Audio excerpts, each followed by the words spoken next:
Satu pentinggi. Sunda Empire adalah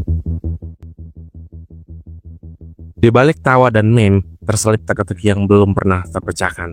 Dari seorang pria sederhana asal Brebes yang dikenal suka membaca dan menyendiri, dan tiba-tiba muncul sosok yang berstyle rapi, bicara diplomatis, dan mengklaim dirinya sebagai sekretaris jenderal kekaisaran dunia, yaitu Sunda Empire. Ia bukan pejabat, bukan jenderal, dan bukan profesor dari universitas manapun. Tapi cara bicaranya yang tenang, penuh istilah asing, dan percaya diri membuat jutaan orang berhenti tertawa dan mulai bertanya-tanya apa yang sebenarnya dia tahu. Tahun 2020, saat dunia gemetar karena pandemi dan ketidakpastian, pria ini muncul dan berkata bahwa semua ini sudah ditulis dalam riset global, bahwa peradaban dunia akan kembali ke titik awal, dan Nusantara adalah pusatnya. Aneh, pasti. Tapi setelah itu, satu demi satu pernyataannya mulai terasa relevan dengan situasi dunia saat ini. Apakah ini sebuah kebetulan? Apakah ia hanya seorang penghibur yang kebetulan tepat? Atau apakah ia benar-benar tahu sesuatu yang belum kita pahami? Maka dari itu, dalam video kali ini, mari kita memahami dan menyelami siapa sebenarnya Lord Rangga.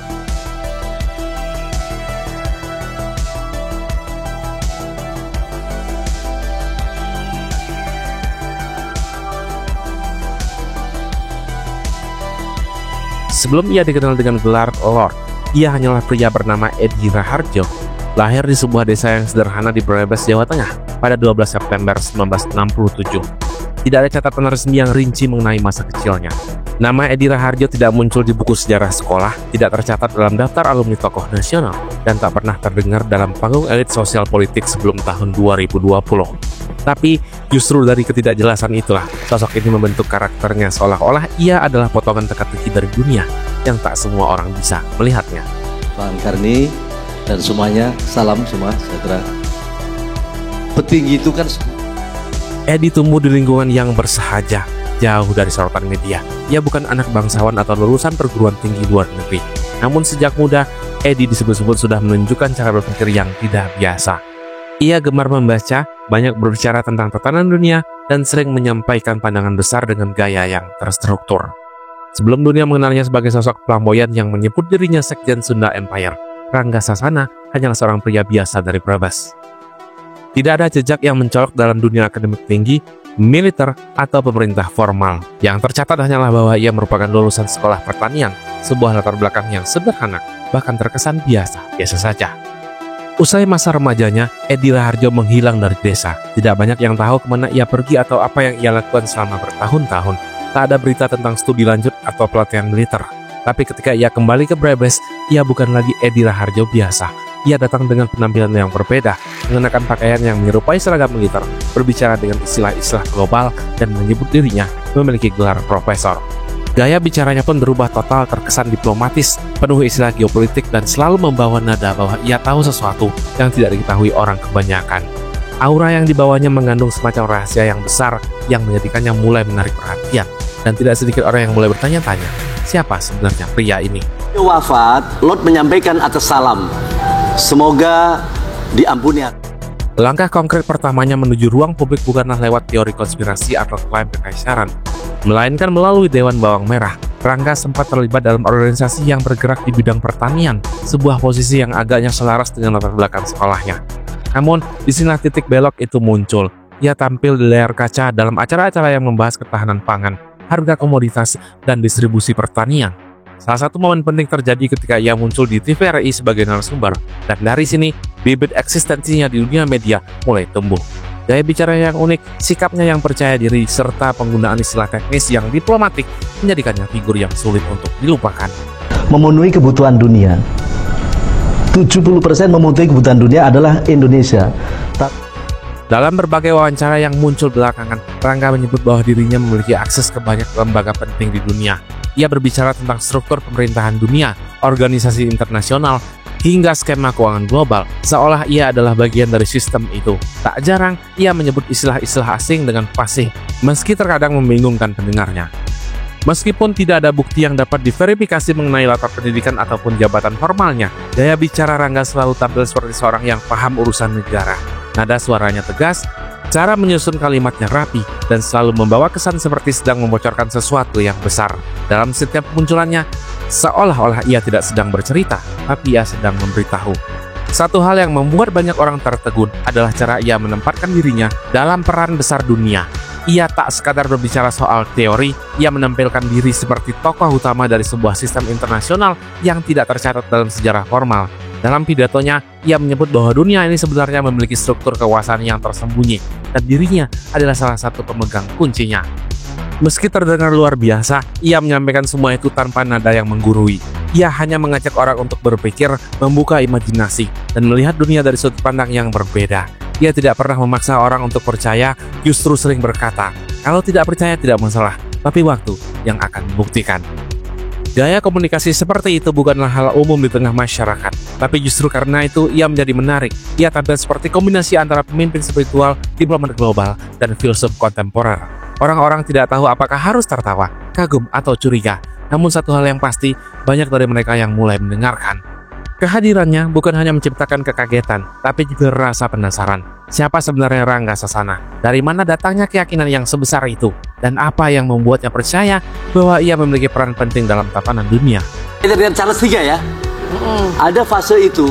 Dan memang itu ada sejarah.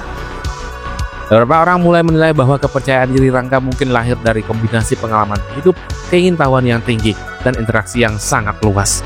Ia sering menyebut bahwa dirinya pernah mengikuti pelatihan-pelatihan khusus, menghadiri forum-forum internasional, bahkan terlibat dalam jaringan diplomasi global, meskipun semua itu tidak pernah dibuktikan secara dokumentatif. Ia juga kerap membandingkan sistem negara saat ini dengan konsep kekaisaran dunia yang ia yakini sebagai sistem yang lebih tua, lebih orisinal, dan lebih adil. Ia menganggap bahwa Indonesia sebagai pusat peradaban kuno seharusnya menjadi tempat lahirnya kembali tatanan dunia yang baru. Menariknya, meskipun gagasan itu terdengar besar dan tidak masuk akal bagi sebagian orang, Rangga tetap tampil dengan wibawa. Dia membawa dokumen-dokumen yang aneh dan sesekali menunjuk ke arah peta dunia yang ia gambar sendiri. Yang membuat publik semakin terpesona adalah bahasa tubuhnya. Ia berdiri tegak, memberi salam ala militer dan menatap lurus ke depan seperti tengah menyampaikan amanat dari lembaga besar yang tidak terlihat. Lalu bagaimana bisa seorang pria berbes yang tidak memiliki jabatan resmi bisa berbicara seperti itu? Jawabannya mungkin tidak sederhana yang dibayangkan. Bisa jadi ini adalah hasil dari puluhan tahun membentuk karakter, membaca ratusan buku, dan meyakinkan diri bahwa ia memang dilahirkan untuk sesuatu yang lebih besar dari dirinya sendiri. Dalam setiap penampilan publiknya, Rangga selalu memberi kesan bahwa ia membawa beban misi global. Dan meskipun tak semua orang mengerti, banyak yang tetap menunggu kemunculannya di layar kaca ataupun di media sosial. Ia menjadi semacam magnet, entah itu untuk hiburan, inspirasi, atau sekadar ingin tahu.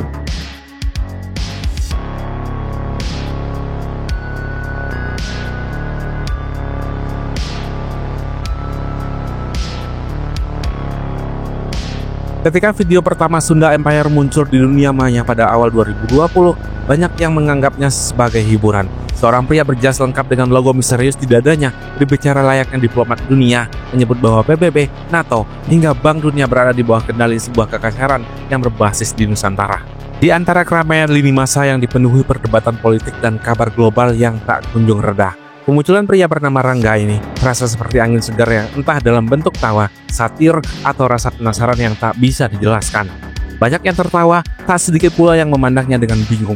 Tapi yang mengejutkan adalah ada yang benar-benar mengabaikannya. Dari hari ke hari, potongan-potongan pidatonya mulai bertebaran di berbagai platform. Reset dunia akan dipimpin dari Nusantara, atau sistem dunia sudah kadaluarsa mendadak menjadi viral. Mula-mula, dia dianggap sebagai lelucon. Orang-orang membuat parodi, meme, dan komentar lucu di kolom komentar. Tapi seiring waktu, sesuatu yang tak terduga mulai terjadi. Di balik gelak tawa itu, publik mulai mencermati isi ucapannya. Ada sesuatu yang membuat banyak orang bertanya-tanya, bagaimana jika yang ia katakan walau terdengar mustahil sebenarnya menyimpan makna yang lebih dalam. Prince Rangga Foundation ini kan lembaga ya, kaitannya ya wadah berjuang. Rangga Sasana pun mulai berpindah dari layar kecil di media sosial ke panggung-panggung yang lebih besar. Ia diundang ke acara televisi nasional, hadir sebagai tamu dalam podcast yang ditonton jutaan orang, dan bahkan menjadi headline di media-media online. Wajahnya mulai akrab di layar kaca, dan suaranya dikenal bahkan tanpa perlu disebut nama. Di podcast-podcast populer, ia tidak hanya mengulang narasi Sunda Empire. Ia berbicara tentang sistem global, sejarah peradaban, dan cara pandang baru tentang geopolitik dunia. Ia mengkritisi arah masa depan umat manusia, menyampaikan keyakinan bahwa tatanan lama sedang menuju titik akhir, dan bahwa kebangkitan baru akan mulai dari tanah yang selama ini dianggap biasa-biasa saja.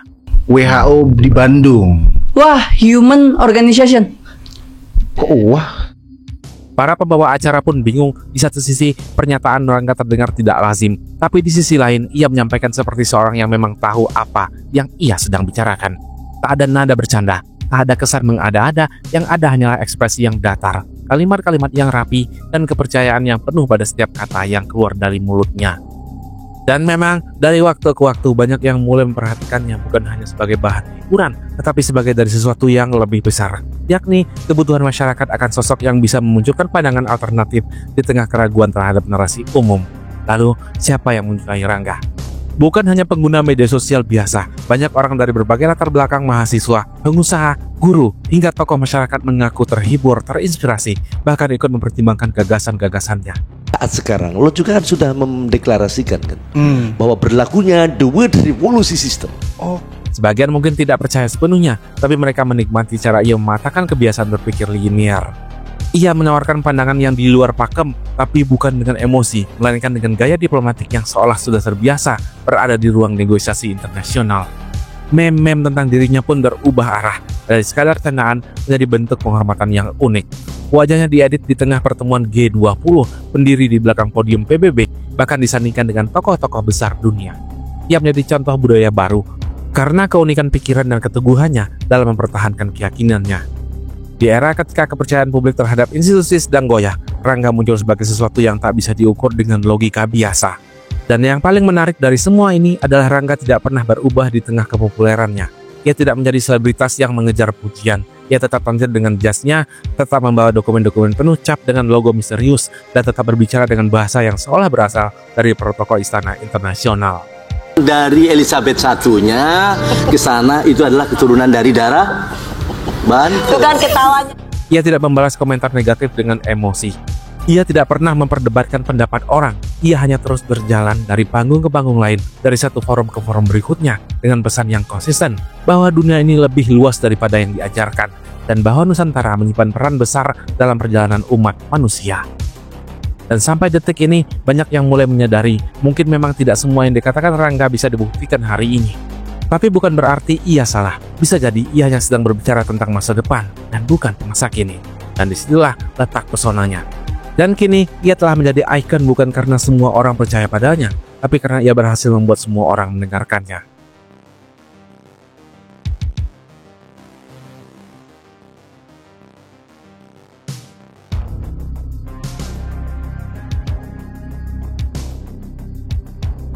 Jika kita menyimak gagasan-gagasan besarnya pada 2019 hingga 2020 tentang perang diplomatik global, reset sistem dunia, runtuhnya ekonomi internasional, hingga kebangkitan peradaban Asia Tenggara, bagi sebagian besar orang saat itu terdengar sangat mustahil. Tapi beberapa tahun kemudian, dunia terlihat bergerak nyaris sesuai narasinya.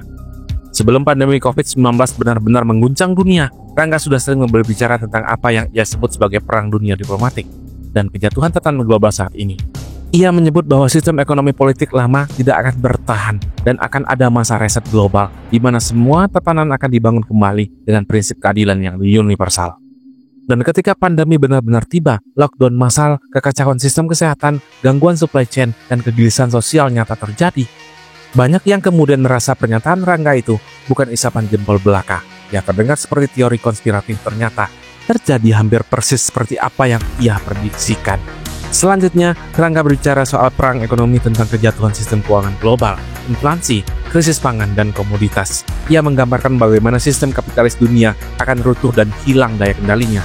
Dan pasca 2020, banyak negara yang mengalami lonjakan inflasi, hiperinflasi, serta krisis pangan dan energi. Kemerosotan harga komoditas di beberapa saat diikuti kekurangan pangan dan gangguan distribusi global. Pandangan ini terasa sejalan dengan apa yang diprediksikan oleh World System Theory Emanuel Wallerstein yang juga mengkritik ketimbangan sistem kapitalis global. Rangga juga pernah menyatakan bahwa dominasi negara adikuasa seperti Amerika Serikat dan sekutunya akan mengarah pada kejatuhan, sementara kekuatan baru dari Asia, termasuk Asia Tenggara, akan bangkit. Dan beberapa tahun kemudian, kelompok seperti BRICS yaitu Brazil, Rusia, India, China, dan Afrika Selatan memperluas pengaruhnya dan melibatkan negara-negara Asia Tenggara seperti Malaysia, Thailand, bahkan Indonesia pun sudah bergabung. Ini terasa seperti prediksi Rangga soal tatanan multipolar baru di mana kendali global tidak lagi milik Amerika atau Barat sendirian, melainkan ruang multipolar yang lebih eksklusif. Ia juga menyampaikan teori tentang jatuhnya Amerika sebagai superpower tunggal dan munculnya dominasi baru dari Asia Tenggara. Sekarang, dengan dinamika geopolitik global pasca 2022 seperti ketegangan perdagangannya, perubahan kebijakan geopolitik, serta gerak negara Asia Tenggara untuk bersuara lebih aktif di forum global, sebagian besar warga digital melihat kesamaan dengan narasinya. Palingnya nama Rangga viral ketika Presiden Brazil dan Presiden Indonesia dalam forum Bridge menyebut kembali semangat Bandung. Dan warganet pun menyandingkan pidato mereka dengan potongan video Rangga yang menyorot kemiripan pandangannya soal peran Nusantara global. Menyebutkan bahwa salah satunya saya adalah salah satu pentinggi Sunda Empire. Singkatnya, teori-teori Rangga yang awalnya dicemooh sebagai konspirasi halusinatif ternyata punya kemiripan dengan realitanya. Pandemi global, krisis ekonomi, pergeseran kekuatan geopolitik, dan kebangkitan negara berkembang sebagai pemimpin besar dunia. Tentu, tidak semua klaimnya terbukti secara ilmiah atau legal, namun yang menarik adalah bagaimana pandangannya dianggap selaras oleh sebagian kalangan dengan garis besar pergeseran global. Mereka melihat bahwa meski tanpa bukti yang konkret, pola pikirnya mengikuti garis besar transformasi dunia. Beberapa teori yang ia lontarkan terdengar seperti diksi, tapi kini banyak orang melihatnya sebagai refleksi masa depan atau sekadar pertanda. Apakah ia benar? Mungkin, tapi yang lebih penting narasinya membuka ruang diskusi tentang revolusi sistem dunia, potensi Asia Tenggara, dan cara kita melihat ulang sejarah. Sejarahnya Naji nih. Oh, Dulu pura-pura. Ia adalah penikmat literasi garis keras. Bukan dari universitas ternama, bukan pula dari akademi militer atau lembaga diplomasi, namun dari ratusan buku, artikel, dan sumber-sumber non-konvensional yang ia baca secara mandiri. Jika dunia ini adalah perpustakaan terbuka, maka Rangga berjalan di setiap lorongnya tanpa peta, mengumpulkan serpihan-serpihan pengetahuan, lalu menyusun semestanya sendiri. Lahir di Brebes, hidup di lingkungan petani, dan menempuh pendidikan pertanian, ada yang menyangka bahwa di dalam diri Rangga kecil, tersembunyi hasrat yang besar akan sejarah dunia dan juga geopolitik. Orang-orang terdekatnya menyebut ia sering membawa buku ke ladang, duduk di pematang, dan membaca berjam-jam. Bukan novel atau komik seperti kebanyakan anak muda kala itu, tapi buku-buku tentang peradaban kuno, kerajaan dunia, hingga strategi militer klasik. Baginya, pengetahuan adalah bahan mentah. Ia meraciknya, mengolahnya, lalu ia bungkus dalam bahasa yang visioner. Kadang bercampur logika alternatif, kadang terasa seperti naskah film fiksi ilmiah, namun selalu konsisten dengan satu benang merah, yaitu kebangkitan Nusantara. Prince Rangga Foundation ini kan lembaga ya, kaitannya ya wadah berjuang. Dalam berbagai wawancara, Rangga pernah menyebut nama Julius Caesar, Sun Tzu, Napoleon, dan Niccolo Machiavelli. Referensinya menunjukkan bahwa ia membaca tokoh-tokoh besar dalam sejarah politik dan militer dunia. Ia juga mengutip sistem kekuasaan Bizantium dan kekaisaran Jepang. Namun, semua itu tidak ia baca sebagai pelajaran sejarah murni. Ia melihatnya sebagai bukti bahwa dunia pernah diatur oleh kekuatan yang tidak selalu tampak, dan menurutnya, kekuatan itu kini berada dalam genggaman Sunda Empire. Semesta alternatif yang ia bangun sendiri dari imajinasi dan bacaannya. Dia mengatakan bahwa ia membaca bukan untuk ikut sistem dunia, tapi untuk membuat sistemnya sendiri. Rangga juga dikenal membawa dokumen-dokumen misterius, kadang berupa peta dunia alternatif, kadang fotokopi naskah berbahasa asing yang diyakini sebagai hasil riset panjang dari dunia maya. Banyak yang skeptis, tapi tak sedikit juga yang penasaran. Apakah semua itu nyata? Ataukah hasil kolase dari potongan-potongan ide yang ia rakit sendiri? Tak ada yang bisa membuktikan dengan hasil pasti. Tapi satu hal yang jelas, Lord Rangga punya semangat membaca dan mengumpulkan informasi yang luar biasa. Sejarahnya Naji nih. Dulu pura-pura. Tidak semua orang melihat buku sebagai alat kekuasaan, tapi bagi Rangga, buku adalah pedang peradaban. Ia menggunakannya untuk menantang tatanan dunia modern, bukan dengan kekuatan militer, tapi dengan kata-kata dan narasi besarnya. Dan di balik sosok yang esentrik itu, Rangga bukanlah tokoh yang kosong belombong. Ia adalah produk dari bacaan, keyakinan, dan kreativitas liar yang menyatu dalam satu paket, yaitu manusia visioner dengan dunianya sendiri.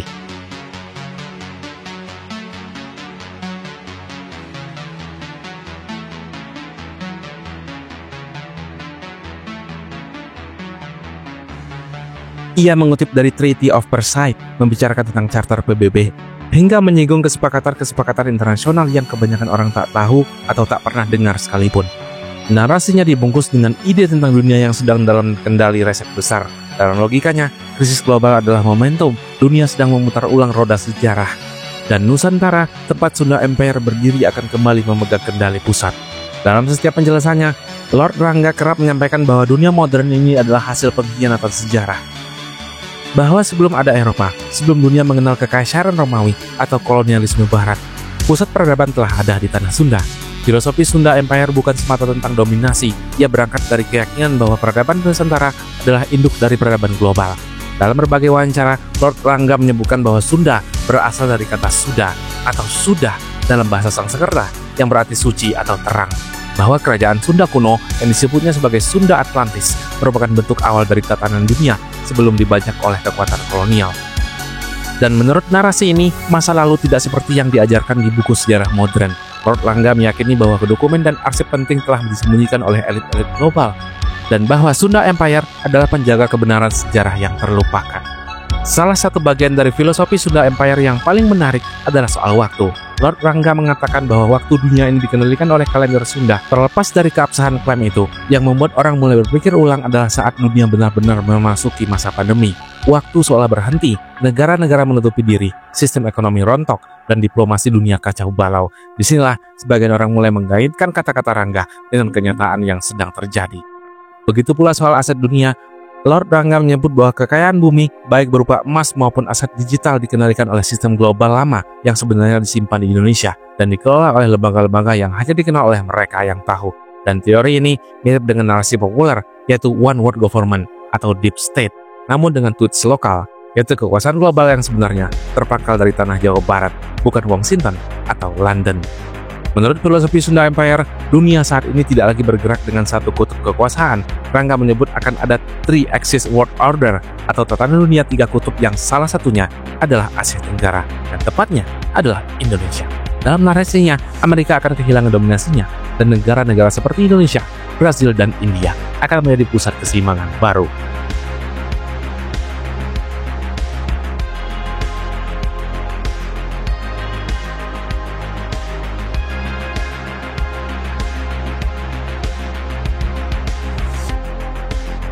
Beberapa waktu sebelum kabar kepergiannya, Lord Rangga sempat membuat pernyataan yang ganjil.